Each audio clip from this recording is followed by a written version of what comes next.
got my Caitlin Clark Indiana Fever shirt on. Let's go. Let's go. WNBA and WNBPA come to terms on a verbal agreement for a new CBA. Boy, this day is off to a good one. That energy right there, that's not just excitement, that's relief. Pure, unfiltered relief after 17 months of negotiations that had fans wondering if we'd even have a 2026 season. Because at 4 in the morning on a Tuesday, the WNBA and the Players Union finally did what seemed impossible just weeks ago. They got a deal done. And the timing matters. Training camp starts April 19th. The expansion draft happens between April 1st and 6th. Free agency opens April 12th. We're talking about a compressed timeline that would have been completely impossible if these negotiations had dragged on even one more week. These are important dates that we are all gonna want to know and to pay attention to, because things are gonna be happening rapid fire. I am glad I can get back to actual basketball videos for you guys and not just the constant CBA clown show that has been going on for the past, however long. Here it says, with new CBA agreed upon, a lot will happen in the coming weeks. The expansion draft will be between April. Look at those dates he's rattling off. April 1st through 6th for the expansion draft. Qualifying offers on April 7th and 8th. Free agency negotiation period April 9th through 11th. Then the signing period April 12th through 18th. That's 18 days to completely reshape the league before training camp opens on April 19th.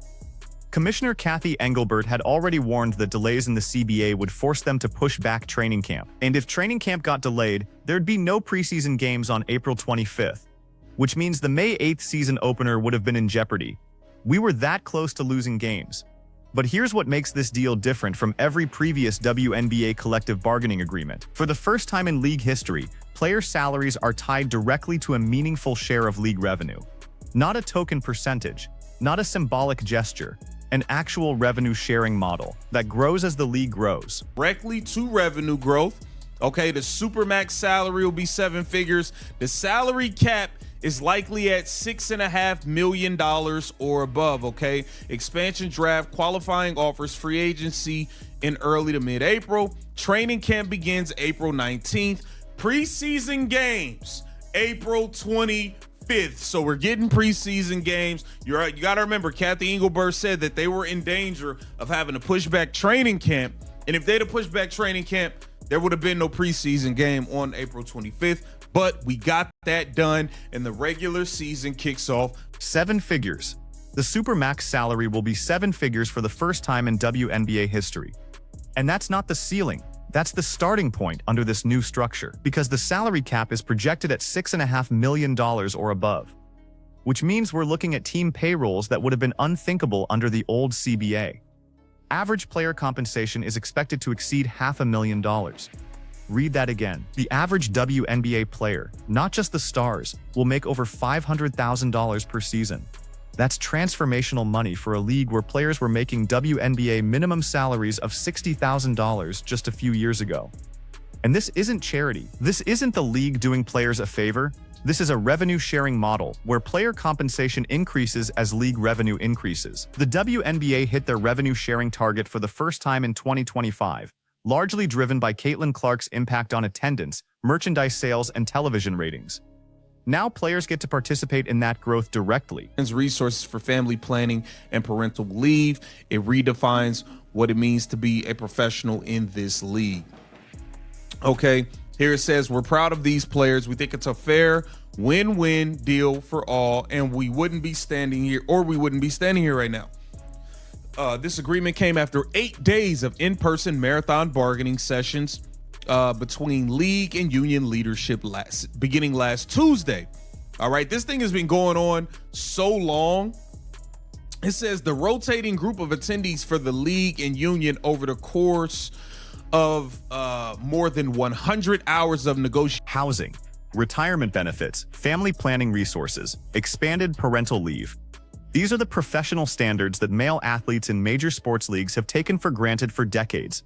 and WNBA players are finally getting them written into their collective bargaining agreement. Think about what it means when a player doesn't have to worry about finding an apartment in a new city during free agency, or when a player can actually plan to have a family without sacrificing their career, or when retirement doesn't mean financial uncertainty because you've got a real pension waiting for you. Nika Ogumike, the WNBPA president, said it perfectly. "I'm really excited about players coming into this league for the first time and not having a sense of lack." That's the key word, lack. For 26 years, WNBA players have operated with a sense of lack. Lack of proper compensation, lack of professional support, lack of recognition for the value they bring.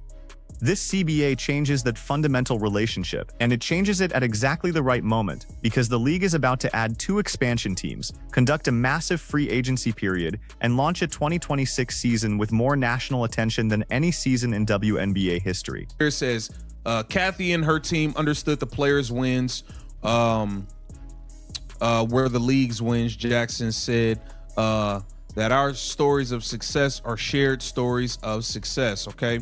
Negotiations have been ongoing for 17 months. This thing has been going on for 17 months, guys. Freaking 17 months, okay? Revenue sharing was the center of negotiations from the very beginning, with the players seeking a salary model of the WNBA's revenue tied to the WNBA's revenue in a substantial way. All right, here it says the revenue sharing target was reached for the first time in 2025. Okay, we know all of that. Here's what Nika Ogumike had to say about the revenue sharing that they actually came to terms and agreed. Over 100 hours of negotiations, 8 consecutive days of marathon bargaining sessions, a rotating group of league executives and union representatives grinding through every detail of a collective bargaining agreement that will define the next era of women's professional basketball. These weren't casual conversations. These were intense, detailed negotiations over revenue-sharing formulas, salary cap structures, free agency rules, expansion draft protections, and dozens of other provisions that will determine how this league operates for years to come. And the pressure was enormous, because everyone involved knew what was at stake. The WNBA is experiencing unprecedented growth. Television ratings are up, attendance is up, merchandise sales are up, sponsorship deals are up. This is the moment when the league either capitalizes on that momentum or squanders it with a work stoppage that kills all that goodwill. The players wanted their fair share of that growth. The league wanted cost certainty and labor peace. And somehow, after 17 months of negotiations that started back in October 2023, they found a deal that both sides could accept. There's just over a month before training camp begins. Before it can, the league must conduct an expansion draft, free agency, and the collegiate draft. A timeline previously shared with general managers had the expansion draft being held between April 1st and the 6th. Qualifying offers, including core designations, could be sent out on April 7th and 8th, followed by a negotiating period from April 9th through the 11th. The signing period will begin on April 12th and extend through. Terry Jackson, the executive director of the WNBPA, nailed the key insight. Kathy and her team understood the players' wins were the league's wins. Our stories of success are shared stories of success. That's the fundamental shift in mindset that made this deal possible. In previous CBA negotiations, the league and the players treated it as a zero-sum game. Every dollar the players got was a dollar the owners lost. Every benefit the players won was a concession the league had to make. But this negotiation was different because the context was different. The WNBA isn't fighting for survival anymore. The league is fighting to maximize growth. And you can't maximize growth when your players are underpaid, undersupported, and looking for overseas opportunities that pay better than your league does. So the league had to recognize that investing in players is investing in the product. And the players had to recognize that their compensation is tied to league revenue, which means they have a vested interest in growing the business. That alignment of interests is what allowed them to get a deal done. And it's what gives this CBA a chance to actually work for both sides. It's on like popcorn, baby. It is on. The 2026 WNBA season. The deal is done. I can't wait for these games to get started. Caitlin looking for revenge. All 2026. All 2026. She's about to dominate and win MVP. Thank you for getting this deal done. Get down in the comments and let